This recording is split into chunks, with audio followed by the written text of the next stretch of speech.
اسلام آباد کی اصلاحات دہشت گردی عدالت نے 9 مئی 2023 کے فسادات سے متعلق مقدمات میں یوٹیوبر عادل راجہ، صحافی وجاد سعید خان، صابر شاکر، شاہین صاحبائی، اینکر پرسن حیدر رضا مہدی، تجزیہ کار معید پیرزادہ اور سابق فوجی افسر اکبر حسین کو 2 عمر قید کی سزائیں سنائیں۔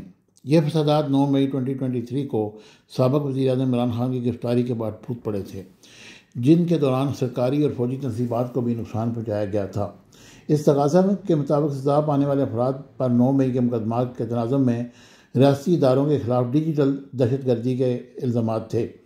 یہ محفوظ فیصلے انسداد دہشت گردی عدالت کے جج طاہر عباس سپرا نے ملزمان کے خلاف عدم موجودگی میں مقدمات کی سماعت مکمل ہونے کے بعد سنائے۔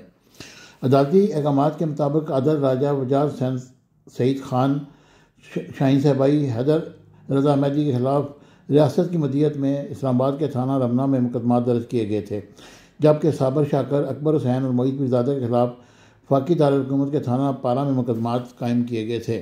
عدالت نے ملزمان کو پاکستان کے خلاف جنگ چھیڑنے یا چھیڑنے کی کوشش اور مجرمانہ سازش کے 2 الزامات میں سخت عمر قید کی سزا سنائی۔ اس کے علاوہ ہر الزام پر 5-5 لاکھ روپے جرمانہ بھی عائد کیا گیا ہے، جبکہ جرمانہ ادا نہ کرنے کی صورت میں سزا میں مزید 6 ماہ کی توسیع کی جائے گی۔ عدالتی احکامات میں مزید کہا کہ ضابطہ فوجداری کی دفعہ 382B کے تحت ملزمان کو حراست میں گزارے گئے عرصے کا فائدہ دیا جائے گا اور ان کے خلاف سنائی کی تمام سزائیں بیک وقت نافذ ہوں گی۔ ہر حکم نامے میں یہ بھی درج ہے کہ مجرم کو آگاہ کیا جاتا ہے کہ اسے 7 دن کے اندر معزز اسلام آباد ہائی کورٹ میں اپیل دائر کرنے کا حق حاصل ہے۔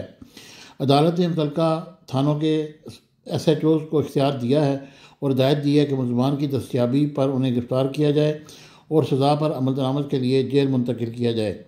واضح رہے کہ یہ تمام لوگ ملک سے باہر ہیں اور ان کی گرفتاری کے لیے اب ریڈ وارنٹ جاری کیے جاتے ہیں یا حکومت جو بھی مناسب سمجھے گی وہ کرے گی۔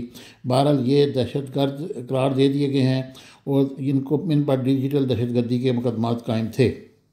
Subscribe my channel Business Times News for latest political, national, international news. Don't forget to subscribe Business Times News.